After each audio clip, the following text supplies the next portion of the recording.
Good morning, everybody. It's your boy D Max. So let's talk. Well, whenever we have protests and we have discourse, you hear the chants of no justice, no peace. This is what's said a lot of times to show that we disapprove of what's being done and said and all of those things like that. Okay, now that we have that established, I asked the question on which the title was made. Can we have peace without justice? Well, I'm pretty sure that most people will agree that we can't have peace without justice. And the reason I asked this question is because the cycle of gang violence is predicated upon that, and solely that. Because if you look at what's going on, the reason why the cycle of violence continues because each opposing force is trying to one up the other. And there's never going to be a moment of peace or settlement because there's always going to be one side who's left without retaliation if it just stops cold turkey. And their pride won't allow them to have somebody to have one up on them. And so the cycle continues. And so that's why I ask, there is no peace without justice, and each side is trying to get a justification. They're trying to justify by taking out one of the other opposing sides or they ops, and that's supposed to be the justice in the matter. But the kicker to that is this: there's never going to be a settlement period in this cycle because there's nobody who's going to have the integrity or the manhood to say this is enough. We stop right here. You killed my homie, but that's where it ends. Nobody has that. We see that Gucci Mane's come back out and he said something about Pookie Low or whoever it was who he killed for trying to take his chain. And my boy Phonics posed a question to me, and he was like, "What do you think about that?" And I said, "You know, when you shoot somebody and you take a life, we as men, I can't speak for women, but as men, we try to cover up our true feelings with bravado and justification. That nigga ran up on me. It's gonna either be him or me, so I had to take that nigga out. That's that justification that we give. Sometimes it's true, sometimes it's not. But that don't stop those dreams. That don't stop that man's face popping up in your head at all different times of the day and night. That don't stop those haunting images from what took place from just popping up and causing you to go through cold sweats, causing you to have paranoia and flashbacks and all of the anxiety and things that comes with taking a life. So Gucci Mane is processing through this the way that he knows how. Music has been his release. Music has been the way he's been able to express himself, and he let it out. Now, is he wrong for dragging up this old situation? Yeah, but it's still something that's bothering him. It's still something that he haven't got any closure. The little thing that he did with Jeezy, then that was good for the culture, that was good for the people, but it wasn't enough for Gucci Mane. That was just the beginning phase of his healing process. And he got to talk about this stuff in order to get it out so that he can really deal with it. You know what I'm saying? And some people see this as, yeah, man, he dragging up this old stuff and trying to rehash an old beef. That man hurt behind that. Y'all don't realize he might play cool and he might play gangster and all that, but that man was hurt behind that. Somebody sent a man after him to take his life for a chain. And that man went to do that on the orders of somebody else and would have took Gucci Mane life. Don't you know that that will give you PTSD? That's why so many soldiers come back here with PTSD for the fact of knowing that somebody wanted to take your life over something so trivial. Do you know how many of us are struggling with PTSD on a regular basis because we keep playing over in our mind those scenarios where it was me or him, but it ended up being him instead of me when it very well could have been me? See, this is the part that the kids don't see. This is the part that those dudes who haven't shot nobody don't see. Y'all see the glorifying it and talk about, yeah, I popped so and so. You ain't never heard them sing no song about them nightmares that they be having. You ain't never heard them sing those songs about the how they get triggered when they hear certain sounds because it remind them of that moment. You don't hear them rapping about that because they're scared to talk about that. They more scared to talk about that than they are to die. And so now we have this cycle of violence that's going to continue. Why? Because they don't feel like they're getting justice for their friend who was gunned down the way that they was gunned down, and they have to retaliate because they have absolutely no faith in the law to give them justice for what took place. Because let's face it, the police officers and the police department see them as the enemy. They see them as something to get rid of, an opposing force, and so they don't care about these people because they are people. You do realize that, right? Yeah, they may be gang members. Yeah, they may have lost their sense of humanity, but they're still people. They're still humans. And so when you have a human who's lost their sense of humanity and they have no faith in the authorities that are placed over them to bring justice to them, for their losses, then they go out and they take it into their own hands and they make a justification for themselves to go out and do the vicious and the savage things that they do. And if they bullets hit a child, if they bullets hit a mom, if they bullets hit whoever, it's all covered under that justification. So there's not going to be any peace in the hood. This is what y'all need to understand. Not as long as those people are still there. Not as long as we're not stepping in with a larger force, with a bigger show of force to move them out of our neighborhoods. As long as we look outside of our neighborhoods for help, we're going to continue to die and we're going to continue to be slaves to people within our neighborhoods. But when we say that we are the justice that's going to bring the peace in our neighborhoods, well, now we're on the right track. So often we'll talk about all of um, these different political entities that need to do something on our behalf. Why? Why would we expect them to do something on our behalf when they're the ones who are employing and instructing and giving rewards and incentives to those officers who are coming in our neighborhoods and beating us down and killing us at a rapid pace? Why would we expect anything from them? I don't understand that logic. I don't understand that thinking. I'm not going to try to. I just leave that to the people that have that thinking, and I'll move forward with my thinking and associate with people with forward minds. Because I say it all the time. We hold on to these old tropes, these old stereotypes, and old statistics, and we haven't updated any of this stuff in our minds. You know, there's a different dynamic to Black people. We're not monolithic. We are not those stereotypes that we are called and portrayed all the time. The things that Black people always exploit and make money off of. We never make money for showing ourselves and casting ourselves in a positive light as somebody who's strong and intelligent and able and capable. We never get any shine for doing that. We always get shine for being a court jester. We always in that position of court jester, entertainer. We always the entertainment for them.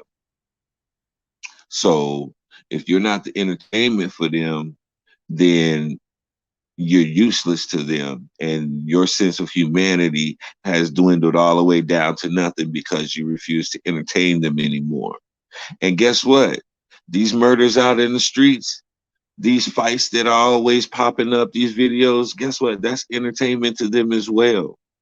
That's entertainment, just like boxing, just like UFC. They see it in the same light because they don't see you as no human. And so they just see that as another form of entertainment. You dying, you jeopardizing your life in the streets for absolutely nothing is entertainment to them. And you're looking to those same people who are entertained by your death, the same people who are entertained by your murders. You're looking to them to help you. You're looking to them for justice. You're looking to them for peace. Well, you won't receive it there. It will never be there. It has never been there. Why would you seek out justice or peace from a people who have never demonstrated justice nor peace?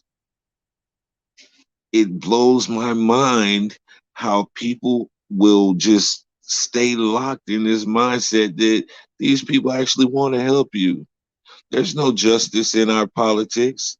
There's no justice through our politicians because they don't run anything.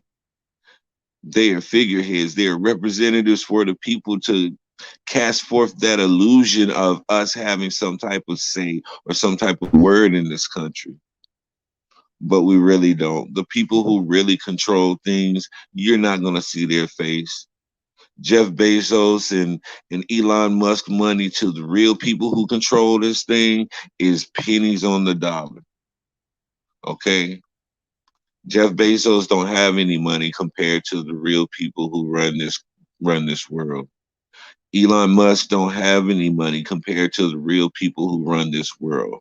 So let's get past these people because I always hear people bring up the name of Bezos and Bill Gates and Elon Musk when they want to talk about the top tier. But I want you to know that there's people that's far over them.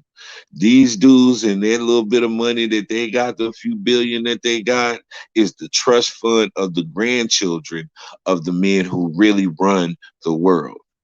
So get off this. Bezos is controlling and Elon Musk is controlling. They ain't controlling nothing. They have a fraction of the money that the real people who controlling things have. And so let's get our scale up a little higher when we're thinking and when we're talking about those who control things and make things happen, because Trump has no power. No president has had any power. None of them, not Putin, not Kim Jong-un, any of these dictators or whatever. Guess what? They fall up under somebody. And there's somebody over them that can shut every last one of them down with one word, because they can destroy them completely within a day's time. That's how much pull, that's how much money and resources those people have. So first and foremost, first thing we need to do as a people is stop looking to these people who really are not affecting anything and these people who really don't have the power, and stop looking at them as the people with the power, because we're fighting the wrong enemy. I did a show yesterday talking about know who the enemy is. And y'all pointing at Trump and y'all pointing at Biden and y'all pointing at all of these different people who are nowhere near the echelon of the people that really make things happen in this world.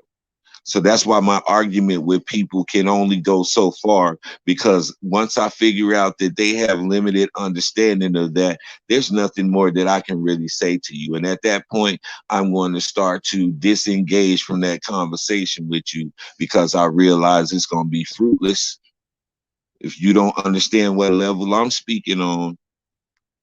And, so that's why I have to be clear in what I say. That's why I have to articulate things well. That's why you always hear me saying things like, because I want to make sure that I'm clear and that I'm bringing the correct message and that I'm not saying anything out of context so that anyone would be confused. I want to break this down Barney style so that everybody can understand where I'm coming from and what my exact points are. I'm not looking for anybody to interpret something in their own way What I say is what I say. That's why I named my show, Yeah, I Said It. I said exactly what I said. I meant exactly what I said. Period. I'm not taking nothing back, and I'm standing on everything that I say. Yeah, I said it. That's it. And that also is a homage to Pastor Stephen Darby. This was a man of God who spoke some great truths to the people, and I admired his message. I admired his conviction, and that's one thing that he would always say. Yeah, I said it. Because there's a lot of pastors that wouldn't say the things that he said. There's not a lot of men that would say the things that he said. And so that's kind of a homage to Pastor Stephen Darby. Shout outs to you, man of God. We miss you.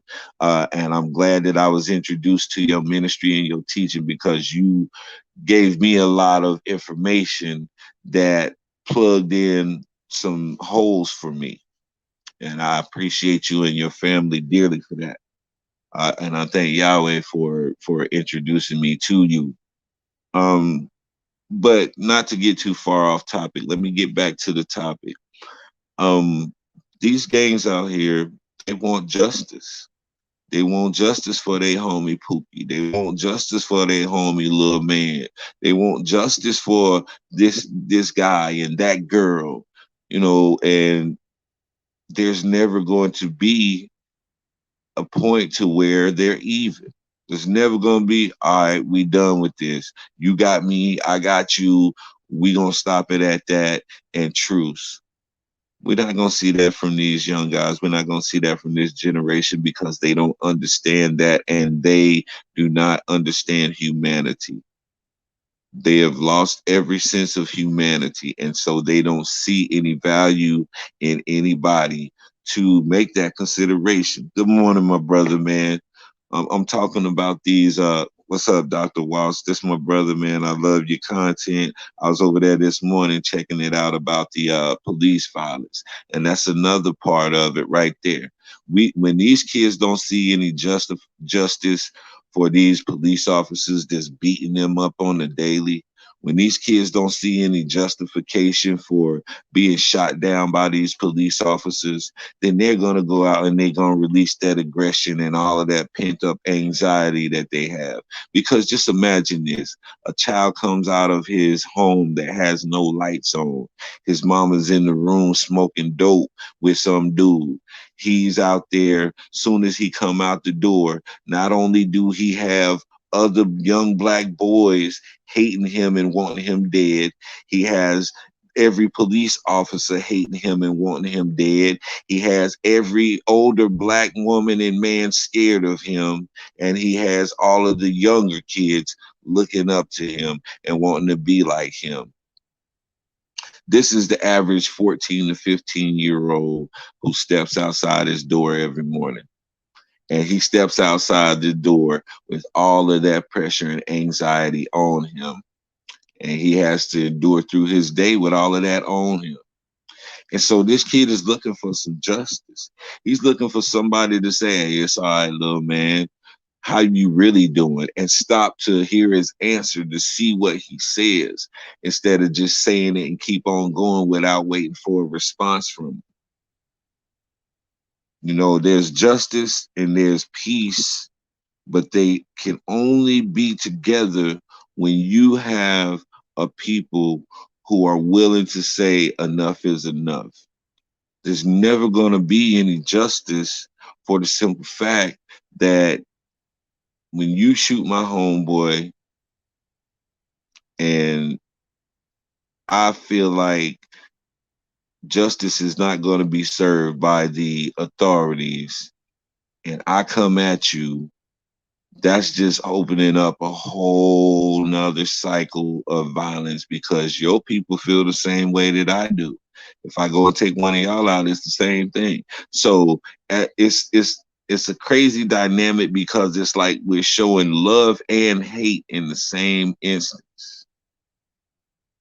We're showing love and hate in the same instance, man, because we love our friend that lost their life,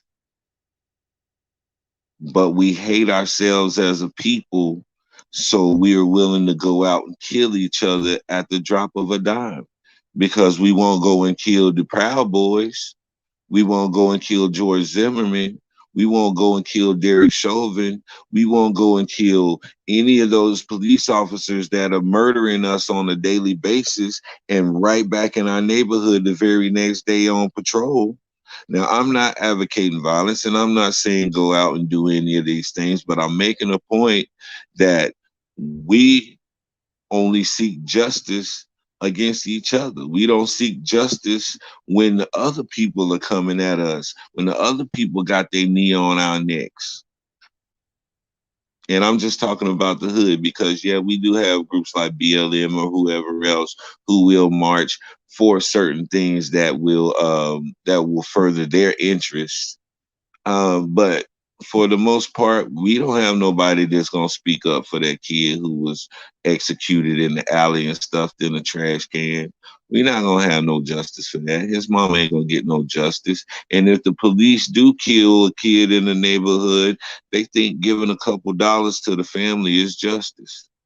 So now a payoff has become justice in the black community whenever our children are murdered by those who are sworn to protect. And that's what they call justice. And so as long as there's this warped sense of justice in the black community, then we're going to continue to have this cycle because that's not justice. And you can't have peace without justice. So as long as these dollar payments are going out to the families of slain children as justice, and as long as serving up another murder goes out as justice, then there'll never be peace in the black neighborhood. And so I was with some brothers last night. We was talking about what are the solutions. And yesterday I was doing the show talking about black militias. Now, what would a gang of young black men do if they saw 25, 50 grown, fully armed black men, licensed, legal, stepping to them and questioning them about their actions in the neighborhood and holding them accountable and letting them know that if anything pops off, we gonna be there on their neck. I guarantee you 1,000% that that dude gonna think twice before he go out there and make some stupid moves in these streets so carelessly like they doing right now. Because now he not worried about the ops.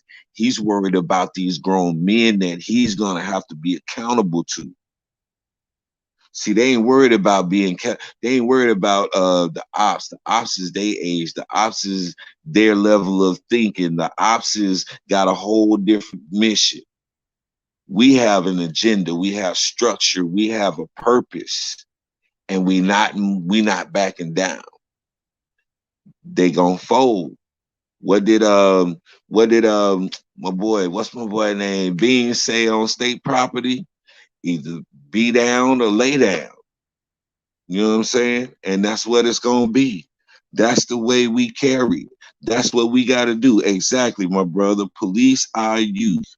We got to police our neighborhoods. Like I said, we're leaving it up to the people who are murdering us. We are leaving our safety and our security up to people who are murdering us. That's like telling Jeffrey Dahmer, hey bro, watch my back. You know what I'm saying? That's like telling David Duke, "Hey, bro, just watch my back for me." That's the equivalent of what we doing.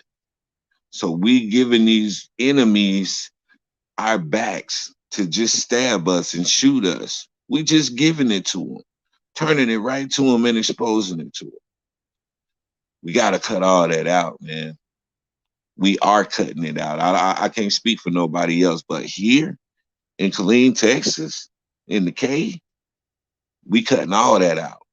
I addressed a little TikToker this morning named the real Shamar 2 times because he wants to go on TikTok and label Killeen, Texas as one of the lamest cities in Texas. I take that with honor because that shows that we have men here who are holding y'all little young niggas accountable. You're not gonna just run around here and be shooting around my sister and my auntie and my grandma and them without being held accountable by real men. Because it's some, and I'm not gonna say that all military men are real men, because there's some pieces of shit in the military just like anywhere else. But I will say that you got men in Killeen who have a standard, and men who have an agenda and a purpose, and we stand on that. And we not just gonna allow any and everything to happen in our city. So the real Shamar 2 times, this is a message from D-Mac to you, young brother. We don't allow that here. That's why Killeen is gonna stay lame. It's gonna be lame so that our old grannies can walk down the street with their little puppies without having to worry about bullets flying or getting robbed or mugged by one of y'all because you ain't got nothing better to do with your life or your time. We got kids outside that can play. My grandbabies can go out there and play around for hours outside. You know why? Because it's strong men who police in our neighborhood. We ain't worried about the police and what they doing. They do their job out there. We got this here. And you're not going to come in here and do whatever and say whatever. Killeen is not a tourist town for you to come and have fun in anyway. So if you coming to Killeen, you better be coming with purpose. So that go ahead and kill that whole little thing. Yeah, we'll take that as being the lamest city. We also one of the safest cities. We also number 7 best city in Texas to live in. Not based on your standard, young boy. So I'm gonna just leave that alone on that. But in Killeen, no, young boys don't run nothing here in Killeen. The men run things in Killeen. And that's why Killeen is gonna stay boring, and it's gonna stay lame, and it's gonna stay safe, young brother. And you'll figure that out when you get older, and you appreciate that when you get older, and you start seeing how the actions of ignorant people can put your family and your people in jeopardy indirectly. But yeah, man, no justice, no peace. So how are we going to find justice for these gangs who are not willing to let go of the last murder? They're only as good as the last murder. You got my boy, so we got to get you. We got to get somebody to even this thing up. Well, if they get somebody, the other side ain't going to see it as being even, and so it's always going back and forth. So somebody got to step in the middle and say, no, ain't none of y'all shooting no more. It's done. Since y'all can't stop it, since y'all can't make a truce, we going to make the truce for you. And we dare you to break the truce. Because if you break the truce, then you got the full force of this organized group of men coming down on your neck at every turn. You ain't going to be able to breathe without us being there. And I promise you that pressure right there will change our neighborhoods very fast. You know, and this sounds good in theory, but we're putting it to practice. I'm talking with brothers on a regular basis. I'm connecting with people and networking with people on a regular basis. Shout out to Lavellis Hamilton and the Free My City movement here in Killeen. Shout out to Rod Duckett. These are brothers, man, who've been working in the community. All of us out here doing our own things on individual and collective terms in order to get these brothers to see not only that they have options in life, they don't have to go this route. And if they can't understand that and they don't want to listen to that, then we give them that second tier. That second tier is, okay, well, if you can't do this, then now we're going to have to bring the pressure on you. We're going to have to bring to you what you understand. We're going to bring force, we're going to bring power, and we're going to bring grown man accountability to you, young man. So now we got to give them that hard teaching, that hard love, but it's here. And that's why Killeen is going to be a safe place. You know, we do have our issues here. I ain't going to make it seem like this is just the safest city in the world, but we don't have half the violence as the surrounding areas for the simple fact of the type of men that we breed here in Killeen and the type of connection that a lot of us brothers have made here in Killeen. So, you know, we're going to stay on top of this. And it's coming together, brothers. Don't get discouraged, man, and don't say that all hope is lost. And it's not. It's not. It just look like that right now. But we're not seeing the brothers like Phonics. We're not seeing the brothers like Dr. Walsh. We're not seeing the brothers like so many others out here who are reaching people, who are teaching people, who schooling people. That's where it starts. And then, like I said, the militia groups of black men that are starting to form now are being formed for the same reason that the Bloods and the Crips were originally formed, for the same reason that the Black Panthers was formed. We going back to that formula now. And we're not going to deviate away from it. We're not going to allow drugs and money or sex to deviate us away from the plan. We've grown smarter than that. We've evolved past that low level of thinking and operating in that low chakra. All right. So it's a different time. It's a different group. I'm excited for this. Like I told all brothers, if there's anything that I can contribute to your cause, don't hesitate to hit up D-Mac, man, because I got you wherever I can get you. And that's a promise on everything, man, because I love my people. I really do have a love in my heart for the people, man. But at the same time, the way I have that love for people, I also have a hatred for injustice. And so, as much love as I can come to you with, I can come to you with just as much savagery, if not more, if that's what it takes to keep my community in good standing. So that's all I really wanted to address today, man. These young gangs have to be addressed by us. The police are not going to do it. The police are just going to shoot them down like dogs. It has to be us to do it. We can't look to nobody else. We can't cry out to nobody else no more because we see that it's not doing anything. If we call the police, all they're going to do is come and kill somebody's baby. We not doing that no more. We going out here, we handling it like the men of the neighborhood should have always handled it. We're not turning it over to them no more. So that time is up, man. This is your boy D-Mac. I've been on here for a while, and I think I've covered everything I really needed to say. So y'all have a blessed morning, man. I love each and every one of you. I respect each and every one of you until you give me a reason not to. This is your boy D-Mac. Y'all know what I say. Sticks and stones can break your bones, but the word can always heal you. I'm out.